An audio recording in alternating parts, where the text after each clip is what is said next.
Hey guys, want to watch another video on the Inside Spurs channel. Happy Sunday. Whatever it is you're up to today, it's looking pretty nice out from my window today, but whatever it is you're up to today, enjoy it. You know, the winter is coming, so if you do go outside, please wrap up. It's starting to get a bit cold out there.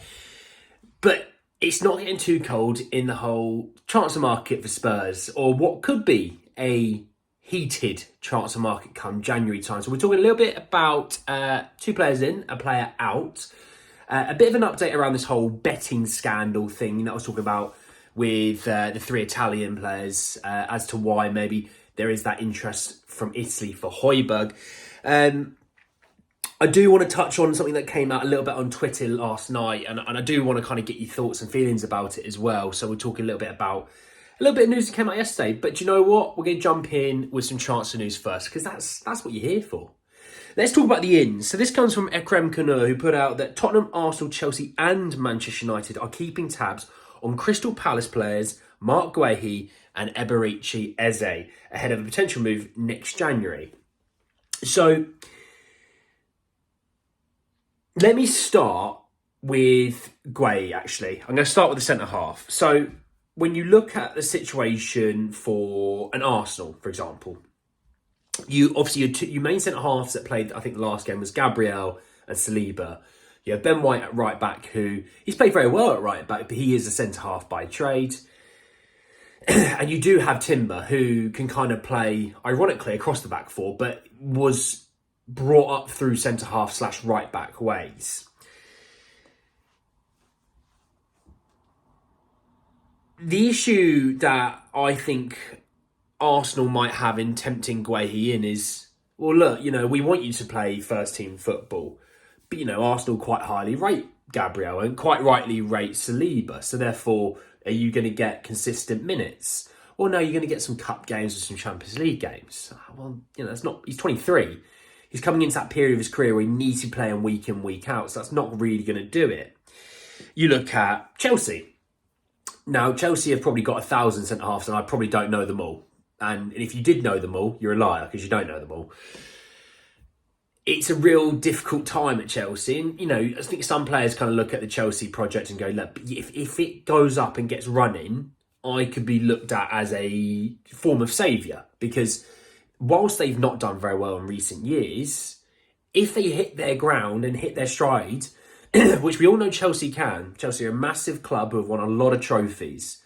At any point, they could go and absolutely hit the ground running. Recency bias will tell you they can't.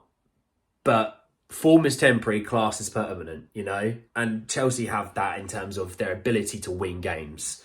So if you went there, could you be deemed a saviour? Would you look at Thiago Silva's situation and go, well, he might be out next summer. You know, they've got Levi Colwill. Well, Marc Guehi and Levi Colwill are left centre-back options at England. I don't know if you're going to want to do that, because you probably want to go into a situation where you're going to get regular minutes. When you look at Manchester United, that might be the one that you think, actually, yeah, I probably could get some regular minutes there. You know, yes, you've got Varane, but misses game time. Yes, you've got Martinez, but seems to be missing game time. If I come in and I can get 5, 6, 7 games in a row under my belt, I probably hold on to the position. You know, I'm going to get paid big bucks because Manchester United pay a lot of money. The issue is that, ironically, Manchester United they don't have any money due to FFP. Arsenal have issues with FFP. Chelsea have issues with FFP. Spurs are the only ones that don't. But the issue I have with the idea that we're going for Marc Guehi is we've got Mickey van der Ven. And he started magnificently well. That Marc Guehi, you're going to look at that and go, well, I'll get that position. That's mine. They'll bring me in and that's my position. Well, you wouldn't, because Mickey van der Ven's been fantastic. Him and Romero have built a partnership there. I don't see how that would work. So I honestly don't see Marc Guehi going there. Now, I'm trying to think of other teams in the Prem. Would Newcastle go for him? I mean, Sven Botman's been pretty decent for them. Aston Villa, well, they signed Pau Torres. Brighton and Palace are rivals. That's not going to happen. Liverpool. Maybe Liverpool actually thinking about it. But I think Liverpool, that would be one they'd have to attempt into next summer. I just don't feel like they'd go for a big move like that in January. But The one thing I would say that Guehi has going for him is the fact that he's played, I think it's seven. Is it seven? Yeah, 7 games in the Prem this season. He has not missed a single minute of football in the Premier League. So, he is he's durable, and that I think that's priceless when it comes to a footballer, a player that can play week in, week out. When we look at Eberechi, now look, he is probably Crystal Palace's main player alongside Elise. But when you look at his season this year, he's played in 7 games. He's pretty much played every single minute of those games. He's only got 1 assist one goal in the Premier League and no assists in 7 games. That's not. I think we look at his season last year and think he had a good season. But I'm not looking at this season thinking he's had an absolute stormer. The productivity isn't on show there. And this is, by the way, for a Crystal Palace team that's actually performed quite well this season. They're in the top half of the table. They've done quite well, actually. Roy Hodgson's got them playing a little bit. But, yeah, I don't know. He's predominantly been in the attacking midfielder role, but, only getting 1 goal in that position and 0 assists. It's not great, if I'm honest. And again, I'm now looking at it going, but he's not going to sit on the bench behind Maddison. Is he going to play left wing for us? Okay, well, he's going to play left wing. That means you're dropping a guy that you spent 60 odd million on Richarlison. Now, that's not to say that he's better or worse than Richarlison. I'm not going into that, nor will I. What I'm saying is, you want to see if you can get something out of Richarlison. You spend all that money on him, you've got to see if you can get something out of him. That's the way I think Daniel Levy will look at it. And that's not to say it's the right thing to do or the wrong thing to do. I'm just saying that's how Daniel Levy will look at it. What I think will happen is we'll probably look at a Jota to play on the left side. And then you're going to look at a central midfielder that you go, is Lo Celso what we want? Well, we're going to have a little bit of time now, hopefully, between the end of this international break and the next one to kind of see what we got going on. But we're going to need someone for Maddison's role because, regardless, if he gets injured or is suspended, he might miss a game and we don't want to be falling short in that game. But also, not only that, if we're European football next year, we're going to need someone because Maddison can't play 70 games a season or 60, 50, 60, 70 games a season. He can't. He's human. As much as we all go, yeah, paid all this money, Yeah, it's a full-on thing, though. If I asked you to do the physical exertion that they do every single day and play 3 games a week, you would be complaining and saying, look, I need a week off, I need 2 weeks off. You don't get that as a footballer. So that's why you need a player behind him. You can say, mate, you're going to have a game off. We're going to give you a few days rest. You're at the weekend. So-and-so's coming in for this game. Yeah, that's what we need. Now, this season, we're in a position where we don't really need that as much because obviously we're playing in just the Premier League and, just now the FA Cup. But next season, if we're in Europe, we're going to need it. But I don't see it being Eze Ogwe here, if I'm honest. I really don't. As much as I wanted Eze, he's going to cost a lot of money where I think we can get that productivity for cheaper elsewhere. That's the way I'm going to frame it. And on Guehi, I see Van der Ven and Romero being the main two. I see Phillips and someone else being the backup on the left-hand side. That's how I look at it. So I'm going to say no to both. Not that I don't want both. I'm just saying I don't see it happening with both. Let's talk Eric Dier. That's the one out. So this comes from Tuttosport, who put out that Eric Dier is Jose Mourinho's favourite name to improve the Roma defence in January. The club are restricted due to financial fair play requirements and are therefore identifying cheap targets. Jerome Boateng has also been touted, but Jose Mourinho favours a reunion with the Spurs player. That's a common theme in Italy, is financial fair play. The money in Italian football really isn't there anymore. Used to be in the 2000s, but not now. Ronaldo probably gave the league a big injection of money. And again, he's gone. They haven't really got a superstar in Italy now other than maybe Osimhen. But you don't look at Osimhen as a household name compared to the Ronaldos of the world. So they'll look at a loan deal. And I think that was going to suit us. I think we're going to have to look at it and say, look, he's not going to be playing at Spurs next season. If we send him off, you take 100% of his loan. Like, just take the money. Like, pay his wages. Have him 6 months. Whatever you do with them afterwards, that is on you. It's nothing to do with us. I think it suits all parties. He gets to experience, a different top 5 league. Roma get a cheap option to come in for them in January to last them to the end of the season. Then if things work out, maybe work out a deal between you. If things don't, you can wash your hands with it. And for Spurs, he's not going to be here next season. He's not really going to be playing this season. We can bring someone else in that suits us. It's a win for us all. I always liked Jose. Always did. Anyway, the last thing I do want to talk about is what came up on Twitter last night. Now, to give you a quick backstory, actually, no, I'm going to talk about the betting scandal first, give you an idea. I told you about Sandro Tonali, Nicola Zaniolo, and Fagioli, the Juventus midfielder. Supposedly, so I saw this, that Fagioli was the one that actually got those two involved, which is quite manic, and basically got them linked up with agents to get sort of safer bets, safer odds, things like that. And they did it through illegal channels.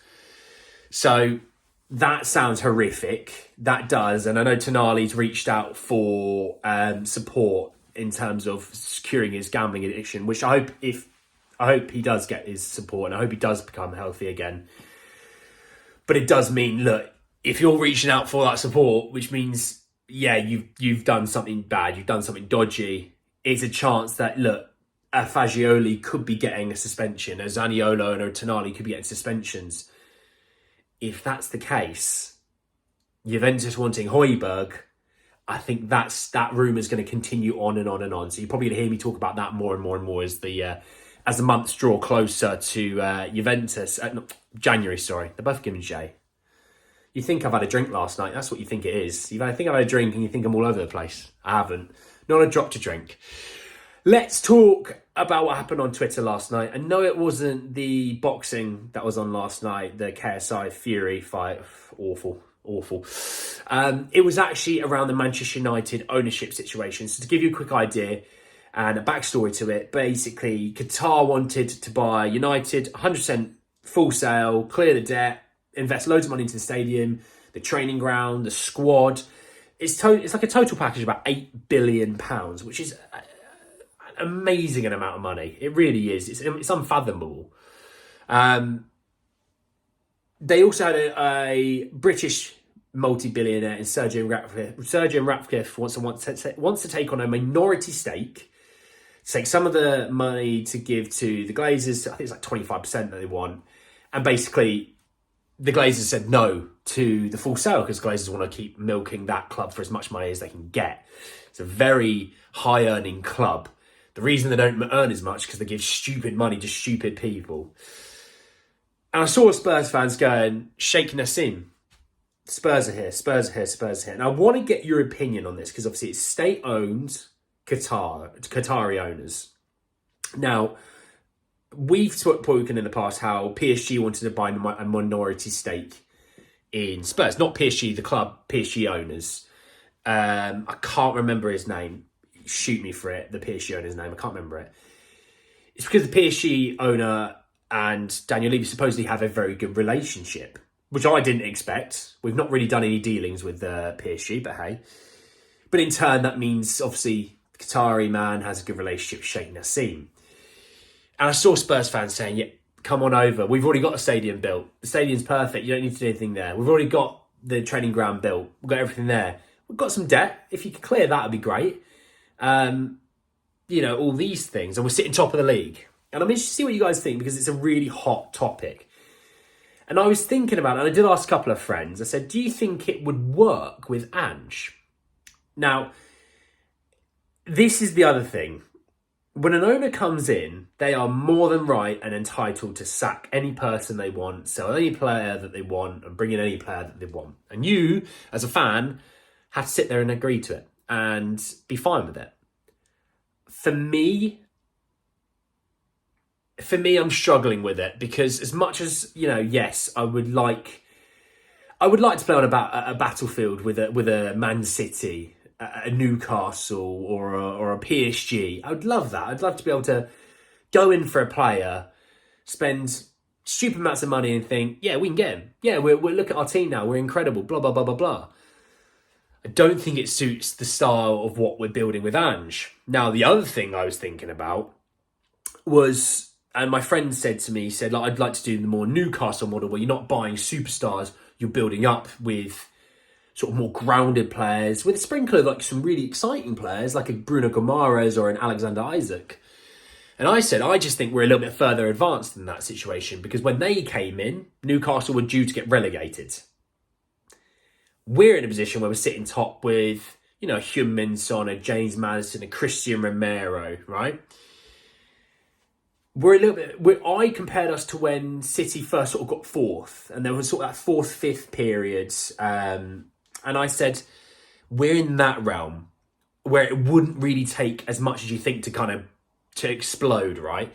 Because you think of financial fair play. If you cleared off all your debt, your financial fair play, it's what you saw at Chelsea is what you would see at another club. Because if you're clearing off a debt that Spurs have, you've got all that money cleared away. You had a financial fair play, your room just expands exponentially. And that's what I think I'm interested in. For me, I'm on the fence. I'm going to be difficult, and I know you're going to hate that, but I'm on the fence because I just don't really know. It's a tough one. But I'm interested to see what you think. But anyway, guys, that's the end of the video. I hope you did enjoy it. Enjoy your Sundays, whatever you're up to today. And if you're having a pint at a pub, have one for me as well. Like the video if you did enjoy it. Hit me in the comment section below. Look, you've got a situation with the two Palace players, Eberechi, Eze, and Marc Guehi. Would you want one, both, neither? Let me know what you think. Are you interested to see what happens with the Dier to Roma situation, the betting scandal, you know, this whole... you know, Spurs fans pining after state ownership? Let me know what you think in the comment section below. Subscribe to the channel if you are new. 1400 is very much in touching distance. Be exciting to see if we can get that soon. And hit the bell notification for more. But anyway, guys, let's end the video. And I'll see you all very, very soon. Take care, guys.